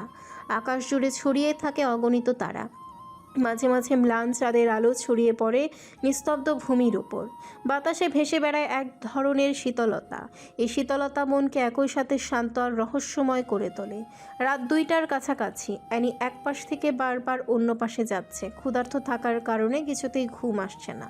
ঠোঁটের ফোলাটা একটু কমেছে, সাথে ব্যথাটাও উপশম হয়েছে। পুরো দিনে পেটে সামান্য পানিও পড়েনি, ফলে প্রচুর পেট ব্যথা শুরু হয়ে গিয়েছে। পেটে কোনো দানা না থাকার কারণে মাথা ঘুরছে, বমি বমি পাচ্ছে। অদ্ভুত এক দুর্বলতা কাজ করছে, আর সহ্য করতে পারছে না। এখনই খাবার না পেলে অধৈর্য হয়ে পড়বে। পায়ের ব্যথাটা আগের থেকে কম, চামড়ার মধ্যে শুকিয়ে যাওয়ার জন্য টান পড়েছে, তাই আগের তুলনায় হালকা একটু পা রাখতে পারি। সকালের পা অবশ হয়ে থাকে, ফলে তখন পা রাখাটা কষ্টসাধ্য হয়ে পড়ে। কিন্তু পুরো দিনের নড়াচড়া হাঁটাহাঁটি এসবের কারণে শেষ সময়ে পা মেঝেতে রাখলে খুব একটা ব্যথা অনুভব হয় না। ব্যথা হয়, তবে সেটা সহ্য করার মতো। অ্যানি চুপি চুপি দরজার ফাঁকে ইঁদুরের মতো আগে মাথাটা বের করে দেখে নেয় কেউ আছে কিনা। কিন্তু আশ্চর্যের বিষয় হলো কেউ নেই। কিন্তু সবসময় তো তাকে পাহারা দেওয়ার জন্য কালো জাম্বুবান দাঁড়িয়ে থাকে। আজ তাহলে কেউ নেই কেন? সামান্য সন্দেহে অ্যানি কপাল কুঁচকে ফেলে, কিন্তু পেটে ব্যথা অনুভব হতেই সেসব মাথা থেকে সরিয়ে দেয়। এরপর পা টিপে রুম থেকে বের হয়। কতদিন পর এই বন্ধ রুমটা থেকে এসে বের হয়েছে। হোক সেটা রাতের নিস্তব্ধতায়, তাতে কি যায় আসে, বের তো হয়েছে। অ্যানি ঠোঁট চেপে ধীরে ধীরে সিঁড়ি দিয়ে নিচে নামে। প্রতিটা পদক্ষেপে মনের ভেতরে খাবারের সন্ধান করছে। পুরো বাড়ি অন্ধকার হয়ে আছে। বুকের ভেতরে ভয়ে দ্রিম দ্রিম শব্দ করছে, মস্তিষ্ক বারবার প্রশ্ন করছে, জানোয়ারটা কি আজ বাড়িতে আসেনি? হ্যাঁ, আসেনি। মেবি আসলে তো তাকে ক্ষত বিক্ষত করার জন্য রুমে থাকতো, আর দানবের মতো শরীরটা আমার উপর ফেলে দিয়ে নাক ডেকে ঘুমাতো। আফ্রিকার চিপরা। অ্যানি বকবক করতে করতে মৃদু আলোতে লিভিং রুমে চলে আসে। একবার নিচে আসার সুবাদে একবার দেখেছিল কিচেন রুম। সেই দেখাটাকে কেন্দ্র করে নিশ্চুপে শব্দহীনভাবে কিচেন রুমের দিকে অগ্রসর হয়। কিচেন রুমে এসে খাবারের গন্ধ নাকে আসতেই নিঃশ্বাস নেয়। কোনো ভয় ছাড়াই হালকা আওয়াজে ফ্রিজে খুলে ফ্রিজে বাহারি রকমের খাবার দেখে হালকা পাতলা কিছু খাবার নিয়ে নেয়। ভাত নিতে গেলে এখন আবার গরম করতে হবে, সেজন্য মিষ্টান্ন হিসেবে ফালুদা, 1 কাপ ডালিমের জুস, আরও কিছু হালকা খাবার নেয়। খাবারগুলো 2 হাতে করে নিয়ে আসবে এমন সময় চোখ আটকে যায় একটা পাত্রের দিকে। পাত্রটা থেকে অনেক সুস্বাদু একটা ঘ্রাণ নাকে এসে বারবার আঘাত করছে। অ্যানির পেট মুচড় দিয়ে উঠে ক্ষুধার জ্বালায়। কোনো কিছু না ভেবে ঢাকনাটা খোলে, সাথে সাথে বিরিয়ানির গন্ধে নাক টেনে তৃপ্তির নিঃশ্বাস নেয়। বিরিয়ানির উপরে চিলি চিকেন রাখা। অ্যানি ডালিমের জুসটা এক নিঃশ্বাসে খেয়ে রেখে দেয়। এরপর বিরিয়ানির বাটিটা হাতে নিয়ে চামচ দিয়ে মুখে দেয়। সারাদিন পর পেটে দানা পানি না পড়ায় পেট ব্যথা করে ওঠে। অ্যানি পেটে হাত দিয়ে কাচের পাত্রটা রেখে দেয়। এরপর ঠোঁট চেপে দেয়ালে হাত রেখে শক্ত করে দাঁড়িয়ে থাকে। হঠাৎ করে পুরো বাড়ি আলোকিত হয়ে ওঠে। অন্ধকারে ঢেকে থাকে কিচেন রুমটা, উজ্জ্বল আলোতে জ্বলজ্বল করে ওঠে। অ্যানি চমকে ওঠে, মানুষের আগমন খোঁজার জন্য সামনে দৃষ্টি রাখে। মুহূর্তে দৃষ্টি আটকে যায় ডিভানের বসে থাকা বিশালদেহী ব্যক্তিটার উপর। লোকটার ঠোঁটে বাঁকা হাসি। অ্যানি তার দিকে ঘাবড়ে যাওয়া দৃষ্টিতে তাকালে নিক ঠোঁট কামড়ে পড়ে। Hi baby girl. অ্যানি প্রথমে অবাক হলেও এখন লজ্জায় মাথা হাঁসফাঁস করতে থাকে। ছোট থেকেই সে খিদে সহ্য করতে পারে না। খাবারের পরিমাণ অল্প, বাট কোনোভাবে অভুক্ত থাকতে পারে না সে। তবু আজ অনেক কষ্টে পুরোটা দিন থেকেছে, এখন তার ধৈর্যের বাঁধ ভেঙে যায়। এতক্ষণ অভুক্ত থাকা যায় নাকি আজব? তাই তো ইগো লজ্জা ভুলে এখানে এসেছে। কিন্তু এইভাবে নিকের সম্মুখে আসবে কল্পনাও করেনি। অত ভেবেছিল আজ নিক আসেনি, তাই সাহস করে আরও এগিয়েছে। কিন্তু সাইকোটা তাহলে এখানেই ছিল আর এতক্ষণ বসে বসে তামাশা দেখেছে। অ্যানি লজ্জায় চোখ খিচে ফেলে। নিক ডিভান থেকে উঠে বাঁকা হেসে অ্যানির দিকে তাকিয়ে বলে। নিকের অপমানসূচক কথায় অ্যানির সর্বাঙ্গ কাঁপিয়ে তোলে। চোখে পানি টলমল করছে। অ্যানি আর দাঁড়ায় না। পেট চেপে ধরে বিনা শব্দে কিচেন রুম থেকে রুমের দিকে অগ্রসর হয়। খাবার খেয়ে যাও বেবি গার্ল। অ্যানি থেমে যায়, ঘাড় ঘুরিয়ে জেদি সরে বলে ওঠে। নিজের খাবার নিজে গলা ভর্তি করে খান, প্রয়োজন নেই আপনার খাবারের। অ্যানি আরেকটা সিঁড়িতে পা রাখতে যাবে, তার আগেই নিকের শক্ত হাতের বাঁধনে আবদ্ধ হয়ে পড়ে। অ্যানি ছটপট করে ওঠে নিকের বাহু ডোরে। ছাড়া পাওয়ার জন্য মরিয়া হয়ে ওঠে। নিক ডিভানে বসিয়ে দিয়ে বলে, বসে থাকো এখানে চুপচাপ। রুমের মধ্যে যেতে বাধ্য করো না, রুমে গেলে খারাপ কিছু হয়ে যাবে। অ্যানি চুপসে যায়। শান্ত হয়ে পড়ে তার অস্থির দেহখানা। নিক অ্যানিকে ছেড়ে কিচেন রুমের দিকে অগ্রসর হয়। কিচেন রুমে পা রেখে বলে, এই প্রথম কিচেনে পা রাখলাম, তাও আবার একটা রক্ষিতার জন্য অপমান বোধ হচ্ছে, তাই না নিক জেভরান? অ্যানির কথাটা কর্ণে প্রবেশ করতেই নিকের চল শক্ত হয়ে আসে। ঘন ঘন শ্বাস ফেলে রাগটাকে সংযত করে। কিন্তু এই কাজে সে বরাবর ব্যর্থ। কোনো কিছু না ভেবে দেয়ালে সর্বশক্তি দিয়ে আঘাত করে। আঘাত করার বিকট শব্দে অ্যানি কেঁপে ওঠে। নিকের হাত সামান্য থেতলে যায়।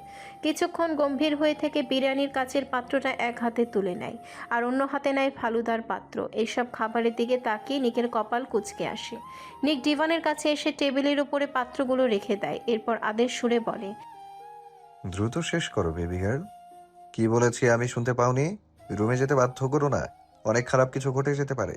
অ্যানি থমথমে মুখে সন্দেহ দৃষ্টি নিয়ে পড়ে। নিক তখন খাবারগুলোর দিকে এইভাবে নাক সিটকিয়েছেন কেন? কি আছে এর মধ্যে? বিরক্ত হয়ে তাকায় অ্যানির দিকে, তাতে দাঁত চেপে বলে, নিক এত প্রশ্ন কেন করছো? খাবো না আমি, উত্তর দেওয়াটা আপনার দায়িত্ব। ভাবলে কিভাবে আমি এসবের উত্তর দিব? তার মানে আপনি এখানে কিছু মিশিয়েছেন, নিশ্চয়ই ড্রাগস অথবা বিষ। এইবার নিজের ধৈর্য হারায়, চল শক্ত করে ধমকে ওঠে। আমি অয়েলি আর ঝাল খাবার খেতে পারি না, তাই উল্টাপাল্টা ভাবলে জানে মেরে ফেলবো। অ্যানি নিকের রেগে লাল হয়ে যাওয়া মুখটার দিকে তাকায়। খুব করে বুঝতে পারছে বহু কষ্টে রাগ সংযত করছে। অ্যানি কিছুক্ষণ চুপ থেকে মুচকি হেসে ওঠে। সামান্য গলা কেশে নিকের দিকে ঝুঁকে নীল চোখের গভীরতা নিকের দৃষ্টিতে রাখে। অ্যানিকে এইভাবে ঝুঁকে পড়তে দেখে নিকের কপালে ভাঁজ পড়ে। অ্যানি নিকের গোলাপি ঠোঁটের নিচের আঙ্গুল দিয়ে স্পর্শ করে বলে, একটু খাবার শেয়ার করে খেলে কি এমন ক্ষতি নিক জেভরান? একটু শেয়ার করে খাবেন প্লিজ। অনেক দিন ধরে একা একা খাচ্ছি, খেতে একটু ভালো লাগছে না। আপনি তো আমার স্বামী, স্ত্রীর সাথে সামান্য শেয়ার করে খেলে কি এমন হবে? নিক ডিভানের অংশ শক্ত করে চেপে ধরে। কপাল দিয়ে চিকন ঘাম পড়ছে। অ্যানির চোখের গভীরতায় সে হারিয়ে যাচ্ছে ধীরে ধীরে। অ্যানি বাঁকা হেসে নিকের মুখে এক চামচ বিরিয়ানি ঢুকিয়ে দেয়। নিক আচমকা গিলে ফেলে পুরোটা বিরিয়ানি। বিরিয়ানির উপরে রাখা সিদ্ধ মরিচটাকে ভেঙে হালকাভাবে ঠোঁটের চারিদিকে লাগিয়ে দেয়। নিক নিজের সজ্ঞানে ফেলে ধাক্কা মেরে অ্যানিকে সরিয়ে দেয়। অ্যানি পড়ে যেতে নিলেও নিজেকে সামলে নেয়। নিকের দিকে তাকে শব্দ করে হেসে ওঠে। নিক রক্তচক্ষু নেয় অ্যানির দিকে তাকিয়ে আছে। ঝালে ফর্সা মুখ লাল হয়ে গিয়েছে। ঠোঁটের উপরে মরিচ লাগানোর ফলে গোলাপি ঠোঁটটা কেমন লালচে আকার ধারণ করেছে। নিক হাত মুষ্টি করে ফেলে। হাতটা নিষ্পিস করছে জাস্ট একটা থাপ্পড় দেওয়ার জন্য। অ্যানি নিজের হাসি থামিয়ে নিকের উদ্দেশ্যে বলে, একটা মরিচ লাগিয়েছি, তাতেই এই অবস্থা মিস্টার জেফরান। ঝাল খেতে পারেন না সেটা আগের থেকেই জানি আমি, কিন্তু এমন বিধ্বস্ত হয়ে পড়বেন সেটা জানা ছিল না। গ্যাংস্টার বসের এমন বিধ্বস্ত অবস্থা দেখলে জনগণ কি আমাকে বকা দেবে নাকি ওরা খুশি হবে? হয়তো কেউ বকবে, আবার হয়তো কেউ খুশিতে আত্মহারা হয়ে উঠবে। তবে যারা খুশি হবে আমি তাদের দলে আছি। অ্যানি সিঁড়ি দিয়ে উঠতে উঠতে বলে, তবে একটা ভুল শব্দ উচ্চারণ করেছি, সেটা হলো আমাকে আপনার স্ত্রীর সম্বোধন করে। কে জানতো এইটা বললে আপনি বিরিয়ানিও গিলে ফেলবেন। তবে যাই হোক, মানসিক প্রশান্তি পেয়েছি আপনাকে অপদস্থ করতে পেরে। অ্যানি টলতে টলতে সিঁড়ি বেয়ে উপরে উঠে যায়। মাত্র আর একটা সিঁড়ি বাকি ছিল, কিন্তু তার আগে পুনরায় একইভাবে নিকের বাহুতে আবদ্ধ হয়ে যায়। নিক শূন্যে ভাসিয়ে নেয় অ্যানির ছোট দেহটাকে। অ্যানির মুখের রিয়াকশন বোঝা গেল না। সিঁড়িতে দাঁড়িয়ে থাকা অবস্থায় নিক অ্যানির ঠোঁটে ঠোঁট মিলিয়ে দেয়। অ্যানি ঘৃণায় ছটফটিয়ে ওঠে, কিন্তু নড়ার শক্তি নেই। অ্যানির ছোট দেহটাকে নিকের বিশাল দেহ আবদ্ধ করে ফেলে। নিক উন্মাদের মতো চুম্বনে লিপ্ত হয়। অ্যানির পুরো মুখের ঝালে চলসে যাচ্ছে, শ্বাস নিতে পারছে না। ছাড়া পাওয়ার জন্য মরিয়া হয়ে ওঠে। নিক চুমু খাচ্ছে আর একটা একটা করে সিঁড়ি পার হচ্ছে। শ্বাস নেওয়ার জন্য এক মুহূর্তের জন্য ছাড় দিয়ে পুনরায় আবারও উন্মাদের মতো আঁকড়ে ধরে। প্রায় 20 মিনিট অন্তর অন্তর এইভাবে ছেড়ে ছেড়ে অ্যানির ঠোঁটগুলো শুষে নিতে থাকে। এরপর ডিভানের কাছে এসে এক প্রকার ছিটকে ফেলে দেয়। অ্যানি ডিভানের সাথে সামান্য ধাক্কা খেয়ে সামান্য ব্যথা অনুভব করলেও এখন মিষ্টি জিনিসের খুব প্রয়োজন। ঝালে ওর পুরো মুখ ঝলসে যাচ্ছে। দবদবে ফর্সা মুখটা রক্তিম হয়ে উঠেছে। ঠোঁট কাটা স্থানগুলো যেন জীবন্ত হয়ে উঠেছে। অ্যানির সামনে থাকা ফালুদার বাটিটা হাতে নিয়ে এক নিঃশ্বাসে সামান্য মুখে ঢেলে নেয়। চামচ ব্যবহার করার পরও প্রয়োজন মনে করেনি। চোখ দিয়ে পানি পড়ছে অনবরত। হাঁপিয়ে উঠছে সে। বড় বড় নিঃশ্বাস নিচ্ছে ঘন ঘন। আমাকে জ্বালাতে এসো না বেবি গার্ল, নিজেই পুড়ে ছাই হয়ে যাবে। কারণ আমি নিজেই জ্বলন্ত আগুন। আগুনকে নতুন করে আবার কি জ্বালাবে? অ্যানি নেতিয়ে পড়া মুখটা নিয়ে তাকায় নিকের দিকে। নিক নিচের ঠোঁট কামড়ে ধরে আছে। অ্যানি সেদিকে তাকিয়ে তোমার ভাবনার থেকেও বেশি। রাতের নিস্তব্ধতার সমগ্র পরিবেশকে আছড়ানো চাঁদের শীতল আলোয় ঢেকে রেখেছে। সমুদ্রের অনন্ত নীলতায় রাতের ছায়া জটিল জাল বোনার মতো ছড়িয়ে পড়েছে। আর প্রতিটি ঢেউ যেন গোপন কাহিনী ফিসফিস করে বাতাসের কোল জুড়ে ফেলে দিচ্ছে। উঁচু পাথরের ধার ধরে দাঁড়িয়ে আছে দুই যুবক। তাদের ছায়া সমুদ্রের অন্ধকার নীলের সঙ্গে মিলেমিশে এক অব্যক্ত রহস্যের রেখা এঁকেছে। নীরবতা এত গভীর যে প্রতিটি শ্বাসের শব্দ বাতাসের সাথে মিলেমিশে এক অলৌকিক সঙ্গীতের নোটে রূপান্তরিত হচ্ছে। পাথরের খসখসে শীতল স্পর্শ যুবকদের ত্বকের সাথে মিলিত হয়ে মনকে ঝড়ের মতো শিহরণ জাগাচ্ছে। চাঁদের আলোয় ধূলিকণা সমুদ্রের তরঙ্গের সঙ্গে খেলা করছে। যুবক দুজনের চোখ সমুদ্রের গভীর অন্ধকারে স্থির, যেখানে প্রতিটি ঢেউ অজানা বিপদের ইঙ্গিত বহন করছে। তবুও সে ভয় তাদের মনকে স্থির করতে পারে না। বাতাসে লবণাক্তি মিশে আছে, যা প্রতিটি শ্বাসের সঙ্গে তাদের রক্তে অদৃশ্য কম্পন জাগাচ্ছে। একজন যুবক তার ধূসর বাদামি চোখ দিয়ে সমুদ্রের ঢেউয়ের দিকে তাকিয়ে বাঁকা হেসে। আরেকজনের চোয়াল শক্ত হয়ে আছে। গভীর নিস্তব্ধতায় দাঁড়িয়ে নাবিদের কণ্ঠ আচমকা গর্জে ওঠে। শীতল রাতের নীরবতাকে ভেঙে চুরমার করে দিয়ে বলে, আমাকে আমার ফুল ফিরিয়ে দাও নিক, খোদার কসম, তোমার 100 কোটি টাকা অবিকল ফেরত পাবে। নিক ঠোঁট বাঁকিয়ে গলা থেকে কর্কশ শব্দ বের করে হেসে উঠল। সেই হাসিতে যেন ছায়ার মতো অদৃশ্য বিষাক্ত বিদ্রুপ ছড়িয়ে পড়ল। এতদিন তাকে খাইয়েছি, পড়িয়েছি, শত্রুদের হাত থেকে বাঁচিয়ে রেখেছি। এখন আবার আমার কেনা দামে আমার কাছেই চাইছো? Very bad Nabid. রক্তিম ক্রোধে নাবিদের চোয়াল শক্ত হয়ে ওঠে। বুকের ভেতরে উত্তপ্ত দমকা হাওয়ার মতো জমে থাকা ক্ষোভ কণ্ঠে নিয়ে বলে, আমি ক্রয় করতে আসিনি নিক জেব্রান, এসেছি আমার ফুলকে ফিরিয়ে নিতে, তাকে তার সম্মান ও মর্যাদা ফিরিয়ে দিতে। তুমি পুরো জাতির সামনে তাকে রক্ষিতা বানিয়ে রেখেছো। সে ছিল পবিত্র ফুল, অথচ তুমি তাকে কলঙ্কিত করে দিলে। নিকের কপাল কুঁচকে গেল। মুহূর্তেই মুখের গম্ভীরতা রহস্যময় ব্যঙ্গের হাসিতে রূপান্তরিত করে বলে, কবুল বলে স্পর্শ করলে অপবিত্র হয়ে যায়? কোথা থেকে উদ্ধার করেছো এই অদ্ভুত বাণী? নাবিদ চোখ তুলে তাকাতেই নিজের সমগ্র দেহ যেন জমে গেল, রক্ত হিম হয়ে আসে। গলা কাঁপতে কাঁপতে সে বিড়বিড় করে বলে। কবুল? কিসের কবুল?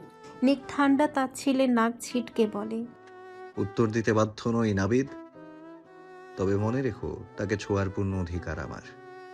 আর আমি ছাড়া অন্য কেউ যদি মেয়েটিকে রক্ষিতা বলে, তবে সেই জবান টেনে এনে রক্তে ভাসাবো। নাবিদ নিস্তব্ধ কণ্ঠে প্রতি উত্তর দিয়ে বলে। নিকের দৃষ্টি তখন ঈগলের মতো তীক্ষ্ণ, ঠোঁটে নিস্তর অঙ্গ হেসে বলে। রক্ষিতা বলবে যতজন। নাবিদ আহত সুরে বলে। সত্যি কি তুমি এনিকে বিয়ে করেছো?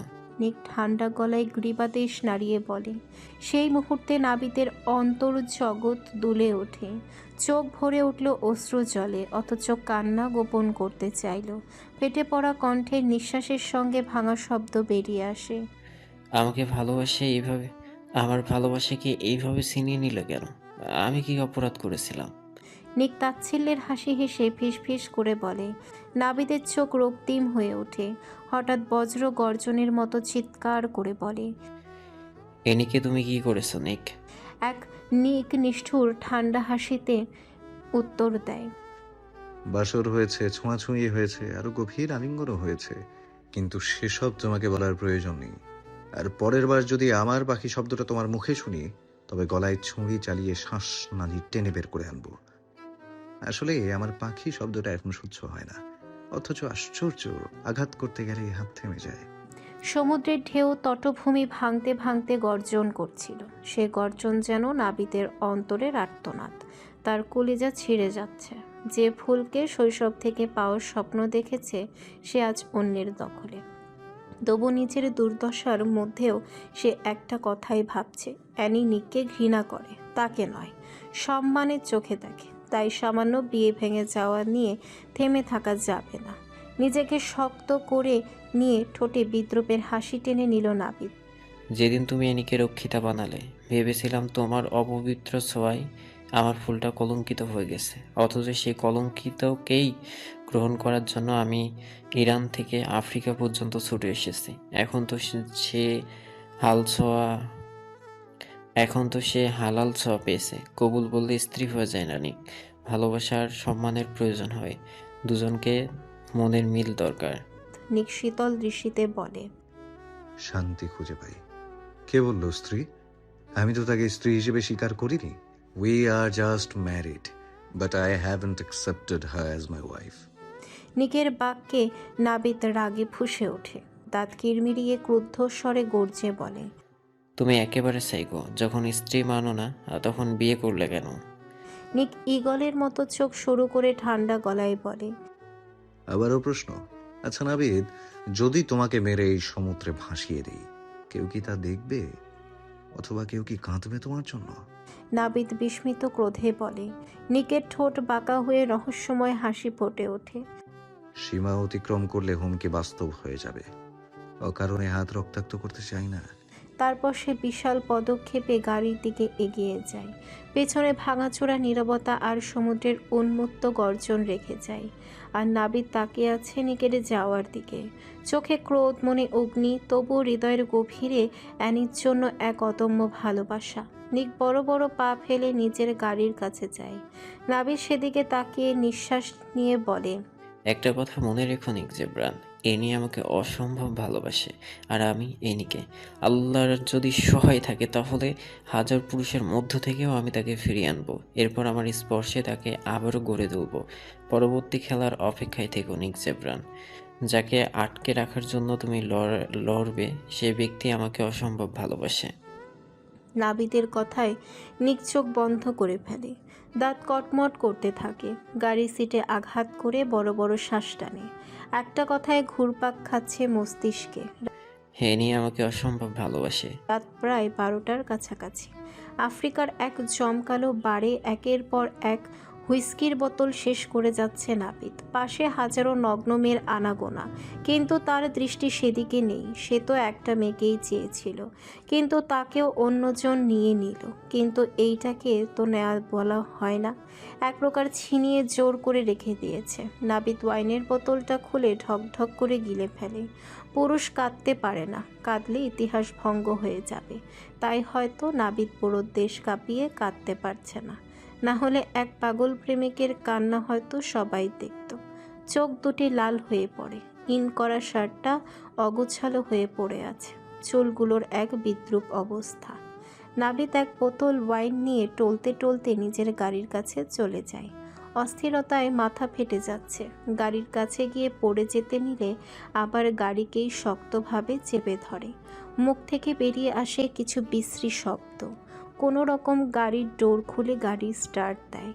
গাড়ির গতি ছিল অন্য দিনের তুলনায় অনেক। নাবিদের মাথা ঠিক নেই, মস্তিষ্ক কাজ করছে না। বারবার মনে হচ্ছে এনি কারোর বউ হয়ে গেছে।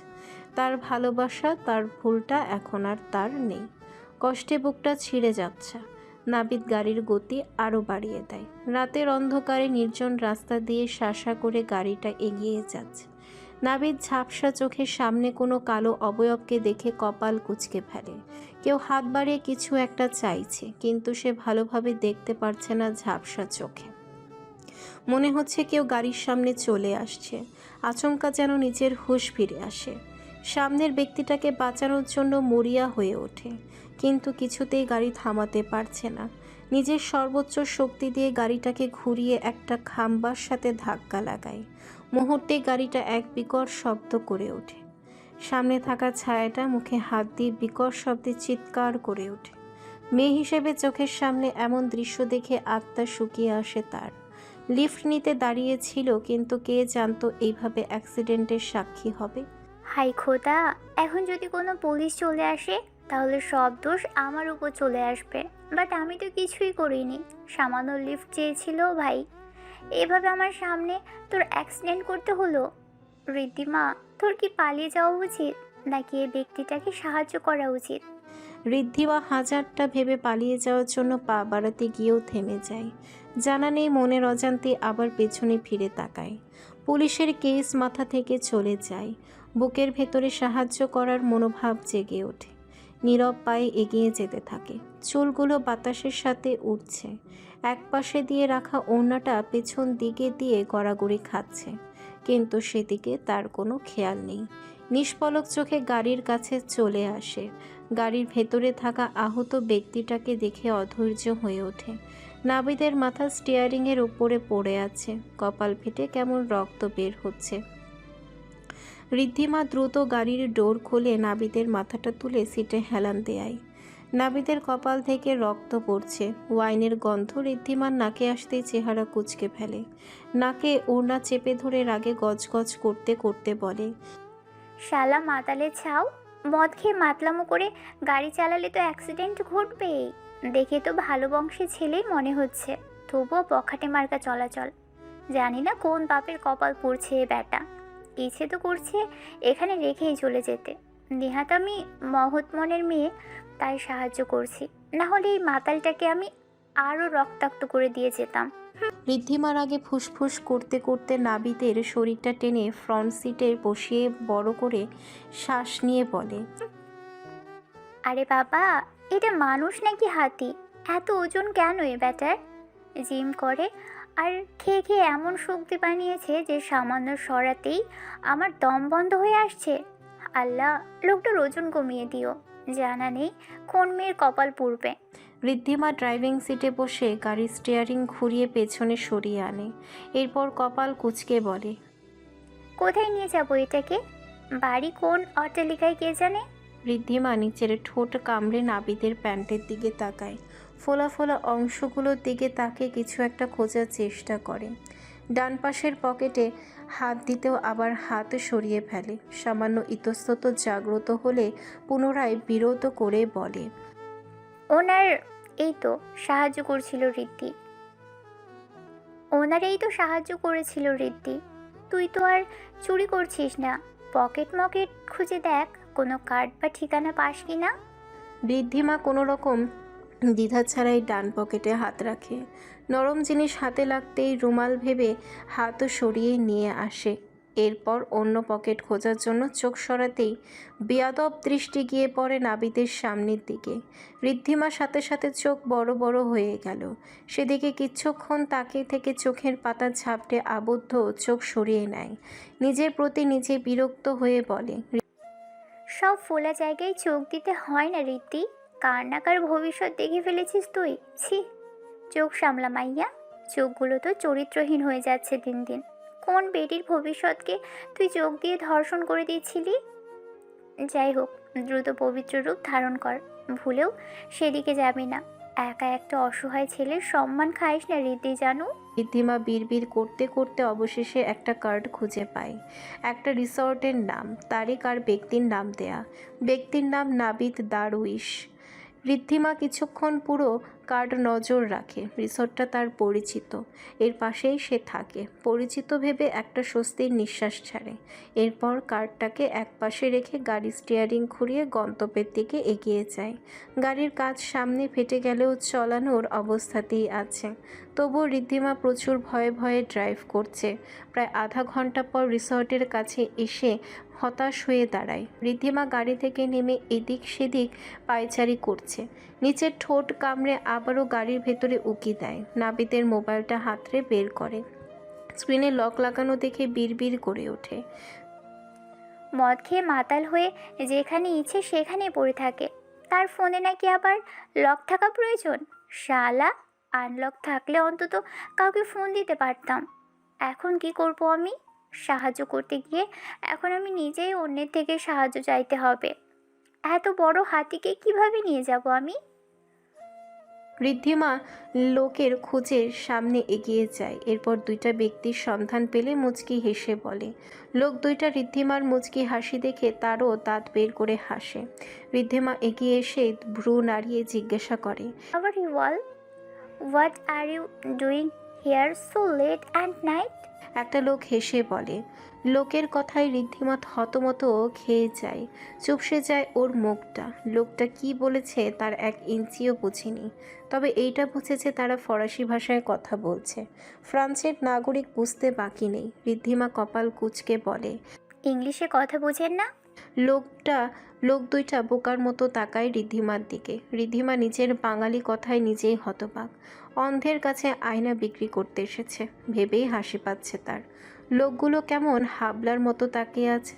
ঋদ্ধিমা ভ্রু নাচিয়ে বলে, please speak in English. I don't understand French.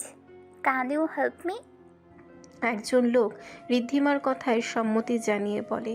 Riddhima প্রচণ্ড খুশি হয় বিদেশিরা কতটা সরল হয়, আর বাঙালি হলে এতক্ষণে প্রশ্ন করতে করতেই মেরে ফেলতো। ঋদ্ধিমা লোক দুইটাকে গাড়ির কাছে নিয়ে যায়। লোকটা আহত নাবিদকে দেখে চিন্তিত হয়ে বলে। ঋদ্ধিমা অবাক হয়ে বলে, চিনেন ওনাকে? মানে সামওয়ান ইউ নো? ঋদ্ধিমা খুশি হয়ে ধন্যবাদ জানায়। এরপর লোক দুইটার সাহায্যে নাবিদের রুমে নিয়ে যায়। নাজলি এতক্ষণ সংবাদের জন্য নাবিদের অপেক্ষা করছিল। নাবিদকে রক্তাক্ত অবস্থায় দেখে চিন্তিত হয়ে বলে, কি হয়েছে ওর? কে মেরেছে? ঋদ্ধিমা নাজলির দিকে তাকায়, কিছুটা অপ্রস্তুত হয়ে বলে, জানি না আপনি ওনার কি হন, তবে এটুকুই বলবো, ড্রিঙ্ক করে গাড়ি চালাতে নিষেধ করবেন। আজ গুরুতর আহত হতে পারতো, তবে যতটুকু হয়েছে তাও কম নয়। নাজলি ঋদ্ধিমাকে বসতে বলে। লোক দুইটা হেসে চলে যায়। নাজলি নাবিদের দিকে এক পলক তাকিয়ে হতাশার নিঃশ্বাস ফেলে বলে, আমি ওর বোন হই, একটা কাজে এসেছি এখানে। তবে তোমাকে অনেক ধন্যবাদ। কি হয়েছে একটু খুলে বলো আমাকে। বসো এখানে। ঋদ্ধিমা হাসি দিয়ে বলে, আপু, এখন বসার সময় নেই, দ্রুত বাসায় যেতে হবে। ঘটনাটা আমি অন্যদিন আপনাকে জানাচ্ছি, আর না হলে ওনার জ্ঞান ফিরলে জেনে নেবেন। আজ আমি আসি আপু। ঋদ্ধিমা দরজা পেরিয়ে যেতেই নাজলি ডেকে বলে। নামটা তো বলে যাও। ঋদ্ধিমা হাঁটার মধ্যে উচ্চস্বরে বলে, সবাই ঋদ্ধিমা বলেই ডাকে আপু। পরের বার দেখা হলে আপনি ঋদ্ধি বলেই ডাকতে পারেন। আমি আপনার 2-1 বছরের ছোটই হব। ঋদ্ধিমা কথাটা বলে নাজলির দৃষ্টিসীমানার বাহিরে চলে যায়। নাজলি নাবিতের দিকে তাকিয়ে চোখ বন্ধ করে ফেলে। চোখ থেকে পানি ঝরতে থাকে। শান্তশিষ্ট ছেলেটার এ কি ভয়ানক রূপ! কিছু তো একটা হয়েছে, আর সেটা জানার জন্য নাবিদের জ্ঞান ফেরা পর্যন্ত অপেক্ষা করতে হবে। রাতের নিস্তব্ধতা যেন এক অদৃশ্য পর্দা, যা সমগ্র পৃথিবীকে আচ্ছাদিত করে গভীর রহস্যময়তায় নিমজ্জিত করে রাখে। বাতাসে শব্দহীনতার এক কঠোর শৃঙ্খলা বিরাজমান, যেখানে প্রতিটি গাছের পত্র পল্লব, প্রতিটি প্রাচীরের ছায়া, এমনকি অচলিত আকাশ নীরবতার গম্ভীরতাকে ধারণ করে। এই নীরবতা এতই ঘন যে মনে হয় শ্বাস প্রশ্বাসের ক্ষুদ্রতম শব্দ তাকে ভেদ করতে ব্যর্থ হয়। চাঁদের স্নিগ্ধ আলো ও অন্ধকারের গাঢ় আবরণ যেন একে অপরের সঙ্গে প্রতিযোগিতা করছে, অথচ সেই প্রতিযোগিতাও নীরবতার অন্তরালে ঢাকা পড়ে থাকে। প্রকৃতির প্রতিটি সত্তা, পাখির নীরব বাসা থেকে শুরু করে মাটির অচলিত স্তব্ধতা পর্যন্ত সবকিছু যেন অনন্ত শূন্যতার গর্ভে আবদ্ধ হয়ে আছে, যেখানে সময় নিজেও থমকে দাঁড়াতে বাধ্য হয়। রাত যত গভীর হয়, চারপাশ তত নীরব হয়ে ওঠে। এই রাতের নীরবতায় শোনা যাচ্ছে গ্যাংস্টার বস নিক জেব্রানের পদধ্বনির আওয়াজ। এই রাতের নিঃশব্দতায় কেবল প্রতিধ্বনি শোনা যাচ্ছে নিক জেব্রানের পদচারণার গর্জন। দেয়ালের প্রতিটি রফার মধ্যে দিয়ে প্রবেশ করছে। ক্রোধে তার চোয়াল অচঞ্চল, চোখে আগুনের শিখা জ্বলছে। দ্রুত সিঁড়ি অতিক্রম করে সে উপরে উঠে অ্যানির রুমে ঢুকে পড়ে। ঘুমন্ত অ্যানিকে হ্যাঁচকা টেনে সোজা দাঁড় করায়। এমন প্রগাঢ় ক্ষুব্ধতায় অ্যানি ভয়ে হালকা চেঁচিয়ে ওঠে। কাঁচা ঘুম ভেঙে যাওয়ায় শরীর কাঁপছে, হৃদয় থেমে গেছে মনে হচ্ছে। শরীর ঝাঁকিয়ে ওঠে। নিকের হাতের থাবা এত শক্তি নিয়ে চেপে ধরেছে যে মনে হচ্ছে মাংস ভেদ করে আঙ্গুলগুলো হাড়ের স্পর্শে ঘষছে। অ্যানির চোখ দিয়ে আচমকা পানি গড়িয়ে পড়ে। রাগে নিকের স্পর্শে তার আত্মা চেঁচাচ্ছে। নিক অ্যানির চিবুক আচমকা আরও জোরে চেপে ধরে বলে, নাবিদকে তুই ভালোবাসিস? এই বল, ভালোবাসিস তুই নাবিদকে? অ্যানি হকচকিয়ে ওঠে। অশ্রুসিক্ত নয়নজোড়া তুলে এসে নেকের দিকে তাকিয়ে আছে, ধূসর চোখের দিকে। এতে এক প্রকার ধ্বংসের আগুন জ্বালাচ্ছে। নিকের শক্ত হাত এখন অ্যানির চিবুক চেপে ধরে আছে। দাঁতের সংস্পর্শে নরম গাল কেটে যাওয়ার মতো অনুভূতি। অ্যানি তার সর্বশক্তি দিয়ে ছিটকে ফেলে দেয় নিকের হাত। গালের ব্যথা টন টন করে ওঠে। এরপর নিজের রাগটাকে সামলাতে না পেরে নিকের দিকে তাকিয়ে বলে, আমি কাকে ভালোবাসি সেটা জানা কি আপনার অধিকার? মাঝরাতে এমন অসভ্য প্রশ্ন করার সাহস কিভাবে হয়? আমি কাকে ভালোবাসি সেটা জেনে আপনার কি দরকার? অ্যানি প্রতিটি তেরা বাক্য নিকের রাগকে দ্বিগুণ করে। হায়নার মতো সে দুই কাঁধ শক্ত করে চাপিয়ে দেয় দেয়ালের সঙ্গে ঠাস করে। গর্জন করে উঠে বলে, আমার রাজ্যে দাঁড়িয়ে আমার সাহসের মাপকাঠি মাপতে বলছিস? কেন ভালোবাসিস নাবিদকে? বল, নাবিদকে কেন ভালোবাসিস? এর প্রতিটি হুঙ্কারে অ্যানির আত্মা কেঁপে ওঠে। সাউন্ড প্রুফ রুমের দেয়ালও কম্পনমান। দেয়ালে ধাক্কায় তার নরম শরীর প্রচণ্ড ব্যথা অনুভব করছে, কিন্তু তা তুচ্ছ। নিকের পুরো শরীর কাঁপছে, হিংস্র আর নিয়ন্ত্রণহীন এক হায়নার মতো। অ্যানি বারবার নাবিদকে প্রেমিক বানানো নিয়ে বিরক্ত। অ্যানির ইচ্ছে করছে নিককে ইচ্ছে মতো কয়েক ঘন্টা পেটাতে, কিন্তু সেই ক্ষমতা তো আর তার নেই। আমার জীবন আমি যাকে চাই তাকে জড়াবো, তাতে ওনার এত প্রশ্ন কেন? অ্যানি নিজের ভাবনাকে প্রাধান্য দিয়ে বলে, নাবিদকে বারবার প্রেমিক হিসেবে দাঁড় করিয়ে দিয়ে কি প্রমাণ করতে চাইছেন? আর নাবিদ আমার প্রেমিক হলেই বা কি? নাবিদ ভদ্র, ভালো, শিক্ষিত ছেলে যে অন্যকে সাহায্য করতে জানে। ভালোবাসার জন্য তার একটা হৃদয় আছে, মায়া, মমতা সব আছে। ওর মধ্যে পৃথিবীর সব ভালো গুণ আছে। নিঃসন্দেহে নাবিদকে ভালোবাসা যায়, কিন্তু আপনার মতো লোককে কোনো দিন ভালোবাসা যায় না। নিক জেব্রান, আপনি খুনি, অসভ্য, নরপিশাচ। নারীদের নিলামে তোলেন। আপনি হলেন সেই অন্ধকার যার সান্নিধ্যে আসলে যে কেউ ধ্বংস হয়ে যাবে। যেমন আপনি ক্ষণে ক্ষণে রক্তাক্ত, যেমন আমি ক্ষণে ক্ষণে রক্তাক্ত হচ্ছি। আপনি এমন এক জানোয়ার যে নারীদের পণ্য করে পাচার করেন। নিষ্পাপ বাচ্চাগুলোকে মায়ের বুক থেকে ছিনিয়ে এনে বিক্রি করে টাকার পাহাড় জমায়। এই সব পাপ করেই তো হয়েছেন আজকের গ্যাংস্টার বস নিক জেব্রান। পুরো আফ্রিকার রাজা হয়ে উঠেছেন। তবে কি জানেন, নাবিদও কিন্তু ইরানের রাজা। পার্থক্য হচ্ছে আপনি পাপ আর নাবিদ পবিত্র। মানুষ ওকে দেখলে সালাম জানায়, আর আপনাকে দেখলে ভয়ে মাথা নত করে। ফেরাউনের মতো নিজের ক্ষমতা দেখিয়ে সাম্রাজ্য শাসন করছেন, আর নাবিদ ভাই সততার সাথে ইরানের বাদশাহ, শিল্পপতি হয়েছে। একজন ভালো ভদ্র সুপুরুষকে শুধু আমি নয়, পুরো জাতি ভালোবাসতে বাধ্য। আর আমিও ওনাকে ভালোবাসি। উনি আমাকে ছোট থেকে ছায়ার মতো আগলে রেখেছে। ভালোবাসা আর বলতে পারেনি। হঠাৎ নরম গালে পরপর দুইটা শক্ত হাতের থাপ্পড় পড়তেই টেবিলের কাছে ছিটকে পড়ে। একটুর জন্য টেবিলের কর্নার লাগেনি কপালে, রক্ত বের না হলেও চামড়া থেতলে গিয়েছে। অ্যানির পুরো পৃথিবী ঘুরে ওঠে। দুইটা থাপ্পড়ে যেন মনে হচ্ছে কোনো পাহাড় তার মাথার উপরে রেখে দিয়েছে। শরীরটা ঠিক এমন নিস্তেজ হয়ে আছে। নিজেকে সামলে ভালোভাবে দাঁড়াতে যাবে, নিকের শক্ত হাতের স্পর্শে শরীর ঝাঁকুনি দিয়ে ওঠে। নিক হায়নার মতো রাগে ফুসফুস করছে। একটা ধারালো ছুরি অ্যানির গলায় শক্তভাবে চেপে রাগে নিয়ন্ত্রণ হারা হয়ে গর্জে ওঠে।